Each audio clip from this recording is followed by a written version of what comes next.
ஆதி சதுர்வேதங்கள் ஓதும் பரஞ்சோதியே எங்கள் அச்சனார் கோவில் அரசே. நம்புவோர்க்கு உபகாரி என்பதில் இவரன்றியில் நாட்டில் ஓர் தெய்வம் யார்கான். ஆதி சதுர்வேதங்கள் ஓதும் பரஞ்சோதியே எங்கள் அச்சனார் கோவில் அரசே. சுவாமியே சரணமையப்பா. அச்சங்கோயில் அரசே சரணமையப்பா. பகவானுடைய 275வது நாமா திருப்பெயர் குரோஷகாய நமஹா. கூப்பிடு தூரத்தில் உள்ளவனுக்கு நமஸ்காரம். அதாவது பக்தர்களுடைய சரணகோஷம் காதல கேட்கும்படியான தூரத்தில் மிக அருகில் இருப்பவர், நம்ம ஹிருதயத்துக்குள்ளவே இருக்கிறவர்னு அர்த்தம். உடனே துயர் துடைக்க ஓடி வருபவர்.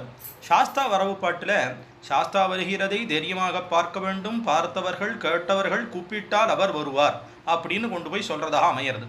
மன சம்ஸ்மரணத்ராத்ரே நமகான்னு சாஸ்தாவினுடைய மூலமந்திரத்தை சதி 298வது நாமா சொல்றது. அதாவது கூப்பிடக்கூட வேண்டாம், மனதில் நினைத்த உடனேயே வந்து காப்பாற்றுறவர்னு அர்த்தம். குரோஷ தூரங்களில் குடிகொண்டோருக்கு நமஸ்காரம்னு ஒரு அர்த்தம் வருது. குரோஷகன்னா ஒவ்வொரு குரோஷ தூரத்திலும் கோயில் கொண்டு இருக்கிறவர். இந்த குரோஷங்கிறதுக்கு இத்தனை கிலோமீட்டர் அப்படின்னு ஒரு கணக்கெல்லாம் உண்டு.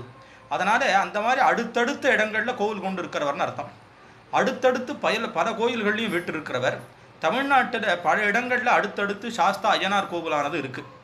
பசும்பொன்தேவர் மாவட்டம் புதுவை அருகே பெரியக்கோட்டை கிராமத்தில் ஒரே இடத்துல 12 ஐயனார்கள் வீட்டு இருக்கும் கோயில் இருக்குது.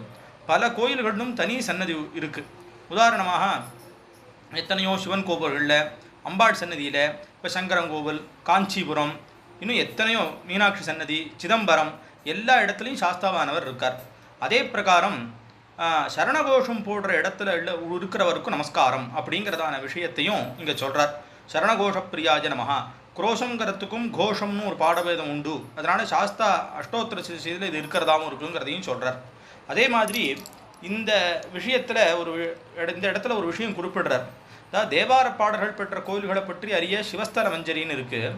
ஆழ்வார்களாட மங்களாசாசனம் செய்யப்பட்ட 108 விதேசங்களை பற்றி தெரிஞ்சுக்கிறதுக்கு திவ்யதேச வைபவம்னு இருக்குது. அருணகிரியார் பாடல் பெற்ற ஸ்தலங்களை பற்றி அறிந்து கொள்ள திருப்புகழ் ஸ்தலமஞ்சரின்னு ஒரு புஸ்தகம் இருக்குது. ஆனால் சாஸ்தா கோவில்கள் அனைத்தையும் அங்கங்கே இருக்கக்கூடியது எல்லாத்தையும் சேர்ந்து ஒரு புஸ்தகம் இருக்கணும். தமிழ்நாட்டில் உள்ள அனைத்து பழைய புதிய சாஸ்தா கோவில்கள், ஐயனார், ஐயப்பன், இந்த விஷயங்கள்லாம் தெரியணும். இதற்கு சாஸ்தா துணை நிற்கணும்னு சொல்லி இந்த புஸ்தகத்தினுடைய ஆசிரியரான சாஸ்தா கோபால ஐயர் அவர்கள் இந்த இடத்துல தான் அதை சொல்லியிருக்கார். இதை அடியேன் பகவானுடைய அனுகிரகத்தினாலே பார்க்க நேரிட்டு அதனுடையதான ஒரு பெரிய பகவான் உள்ளிருந்து தூண்டினதுடைய ஒரு விசேஷம். இன்று இதே சாஸ்தா கோபால ஐயர் அவர்களை கொண்டு 2 பாகமாக அருள் தரும் ஐயனாராலயங்கள் அப்படிங்கிற பேரோட சாஸ்தா எங்கெங்கெல்லாம் இருக்காரோ அதை கொஞ்சம் கொஞ்சமாக தகவல் சேகரித்து அதை புஸ்தகமாக போட்டுருக்கிற காரியம் அர்ச்சனா சபை மூலமாக நடந்துட்டுருக்கு. இன்னும் மேலே மேலே அது நடக்கணும். அதற்கு நிறைய எல்லாரும் கொஞ்சம் ஆதரவும் தரணும். அதுலேயே ஒரு 20 கேள்விகள் இருக்குது. அங்கே எங்கெங்கே சாஸ்தா இருக்காரோ அந்த கேள்வி அதை அமைச்சு அந்த பதிலை எல்லாரும் எழுதி அமைச்சுட்டா அந்த கோவில்களை பற்றி போடுறதுக்கு ரொம்ப தகவலுக்கு சௌகரியமாக இருக்கும். அது இந்த இடத்துல தான் அவர் சொல்கிறார்.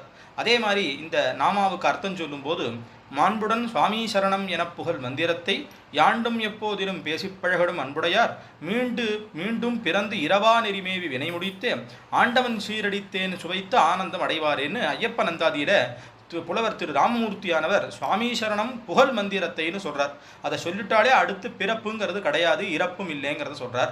அதே மாதிரி சாஸ்தாவினுடைய வழிபாட்டில் ரொம்ப முக்கியமான அம்சம் சரண கோஷமாகும். ஒவ்வொரு சுவாமிக்கும் ஒவ்வொன்று பிரியம். சாஸ்தாவுக்கு சரண கோஷமானது பிரியம். எத்தனையோ மகா மந்திரங்கள்லாம் பகவானுக்கு இருந்தாலும் இந்த சுவாமியே சரணமையப்பாங்கிறதான மகா மந்திரத்து மேலே பகவானுக்கு அப்படி ஒரு ஈடுபாடு. இதை பிரஷ்னங்கள் மூலமாகவும் பக்தருடைய வாழ்க்கை அனுபவத்து மூலமாகவும் எத்தனையோ விஷயங்களை பகவான் காமிச்சு கொடுத்துருக்கார். சபரிமலை யாத்திரையில் பகவான் சரணகோஷ உருவத்தில் கூடவே இருந்து காப்பாற்றுறாருங்கிறது காலம் தொட்டு நடக்கக்கூடியதான ஒரு விஷயம். மகரஜோதி தெரியும் போது பக்தர்கள் கூட்டு சரணம் ஆகாயத்தை அதிர செய்யறதுங்கிறது ஒரு பெரிய விசேஷம். இந்த மந்திரத்தினுடைய உள்ளர்த்தமானது நாம் அவனை ஒருமுகப்பட்டு சரணடைந்து விட்டோம், இந்த டோட்டல் சரண்டர் அப்படிங்கிறதான விஷயம்தான் இங்கே சொல்கிறதாக இருக்குது. ஜீவர்களுக்கு அவனது திருவடிகளில் தான் நிரந்தரமான சமாதானம், நிம்மதி, ஆனந்தம் கிடைக்கிறது. இந்த பீஜ மந்திரத்தை உருவேற்ற காரணத்தினாலே அவருடைய மனதில் ஆன்மீக சக்தியானது வருது. இந்த கலிகாலத்தில் இந்த நாம மந்திரமே கதிங்கிறதுனால ரிஷிகள், மகான்கள் எல்லாரும் சேர்ந்து இதை நமக்கு அனுகிரகம் பண்ணியிருக்கார்கள். சுவாமி சரணா, இந்த மந்திரத்துக்கு தாரக மந்திரம்னு பேர், முத்ரா வாக்கியம்னு பேர். இந்த சரணகோஷத்திற்கு நிறைய அர்த்தங்கள்லாம் இருக்குது. இதை பற்றி ஒரு மகனீயரானவர் ஒரு விஷயம் எழுதியிருக்கார். இது எங்கே இருந்ததுங்கிறது தெரியலை, ஆனால் அது ரொம்ப அழகாக இருக்குது. இந்த முத்ரா வாக்கியத்துக்கு ஒரு அர்த்தமும் ஸ்லோகமும் சொல்கிறார். ரொம்ப விசேஷமான ஒரு விஷயம் சொல்கிறார். அதாவது ரிஷி புரோக்தம் து பூர்வானாம் மகாத்மானாம் குரோர் மதம் சுவாமி சரணம் இத்தியேவம் முத்ராவாக்கியம் பிரகீர்த்திதம் ஸ்வாகாரோச்சாரமாத்திரேன ஸ்வாகாரம் தீப்யதே முகே மகாரம் து சிவம் புரோக்தம் இகாரம் சக்திருச்யதே ஸ்வாத்மானஞ்ச பராத்மானம் தயோரைக்கியாத்மகம் சுபம் பிரசன்னம் பாபசம்ஹாரம் வினீதம் வசியகாரணம் சம்பீஜம் சத்ருசம்ஹாரம் ரேபம் ஞானாக்னிவாச்சகம் நகாரம் சித்திதம் சாந்தம் முத்ராவினய சாதனம் சாஸ்திரமுத்ரா வாக்கியமேவம் என்முகே பரிசோபிதம் தன்முகே வசதே லக்ஷ்மி வித்யா வினயசாலினி கலௌ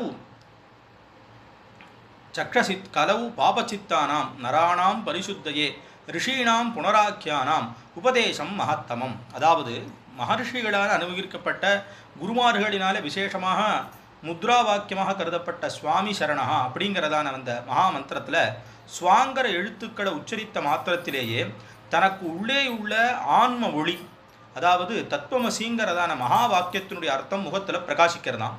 மாங்கிற எழுத்து சிவத்தை சொல்லப்படுறது, ஈங்கிற எழுத்து சக்தியோடது. அதே மாதிரி ஸ்வாத்மானமும் துவம் அப்படிங்கிறதான எழுத்தும் பரமாத்மாவும் தத் அப்படிங்கிறதான பதமும் சேர்ந்து மேற்சொன்ன சிவசக்தி ஐக்கியமாகும் பொழுது தத்துவமசி, அதாவது அதுவே நீங்கிற ஆத்மானுபவம் ஏற்படுறது. சுபம் பேரானந்தம் உண்டாகிறது. அந்த ஆனந்தம் பாபங்களை அழித்து நன்னடத்தைய நம்மளை பகவான் கிட்ட கொண்டு போய் சேர்க்கறது, சாஸ்தாவின் பால் இருப்பதற்கு காரணமாகிறது. ஷம் அப்படிங்கிற பீஜாட்சரம் உட்பகைவர்களை எல்லா பகைவர்களையும் அழிக்கிறது. ராங்கிற எழுத்து அஜ்ஞானத்தை எரிக்கும் ஞானம் என்ற அக்னியினுடைய பீஜம். நாங்கிற எழுத்து சாந்தம் மன அமைதி இந்த சித்தி எல்லாம் கொடுக்கக்கூடியது. சரண இந்த முத்ரா வாக்கியத்தின் பலனை அடைய வினயமே, அதாவது விரத காலத்தில் கடைபிடிக்கப்படும் தாழ்மையும் புலனடக்கமும் விரத நியமங்களும் தான் சாதனமாகும். சாஸ்தாவினுடைய சுவாமி சரணம் அப்படிங்கிற இந்த முத்ரா வாக்கியமானது எந்த முகத்தை அலங்கரிக்கிறதோ, அதாவது சாஸ்திர முத்ரா வாக்கியமேவம் என்முகே பரிசோபிதம், யாருடைய முகத்தை அலங்கரிக்கிறதோ, யாருடைய நாக்கில் இருக்கோ அந்த முகத்தில் லக்ஷ்மியும் சரஸ்வதியும் நிரந்தரமாக வசிக்கிறார்கள். அவர்கள் மகாபாகியசாலிகளாக திகழ்கிறார்கள். கலியுகத்தில் சலிக்கும் மனதை உடைய பாபமான மனசை உடைய மாந்தர்களுக்கு அந்த பாபத்தை போக்கி உயர்ந்த தெய்வீகமான மந்திரத்தை நமக்கு கொடுக்கக்கூடியதான சக்தியை கொடுக்கக்கூடியதான வாக்கியமாக இது அமையிறது அப்படின்னு இதை பற்றி விசேஷமாக சொல்கிறார். அதனால கூப்பிடு தூரத்தில் இருக்கிறவருக்கு நமஸ்காரம், ஹிருதயத்துக்குள்ளேயே இருக்கிறவருக்கு நமஸ்காரம், சுவாமி சரணம்ங்கிற முத்ரா வாக்கியமாக இருக்கிறவருக்கு நமஸ்காரம்னு இந்த நாமாவினுடைய அர்த்தமானது அமையிறது. அச்சங்கோக அரசே சரணமையம்.